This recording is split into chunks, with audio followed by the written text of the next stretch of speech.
In the climate change regime, we have the obligation of industrialized countries, because of their historic responsibility to have brought the problem about, they have to make payments to developing countries to help them, on one hand, to mitigate climate change, but for these countries, even more importantly, to adapt to climate change. And adaptation is a topic that has become increasingly important, or is getting more and more important, as we already see today the effects of climate change.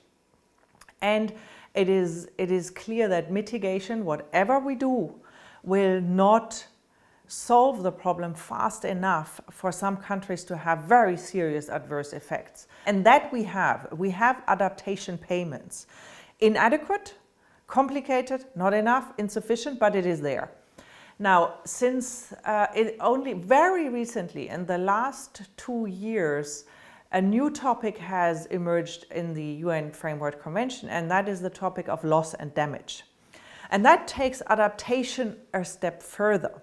And that means that there are countries that say, we cannot adapt any longer. There are effects that climate change has on our country that are not adaptable, or we can't adapt to those. There will be long-lasting or permanent damage. The most extreme is if my country is disappearing, which is what is happening in some of the low-lying island states, in particular in the Pacific. Now, what, of course, the industrialized world says is, wait a minute, legally tell me that I have caused that storm.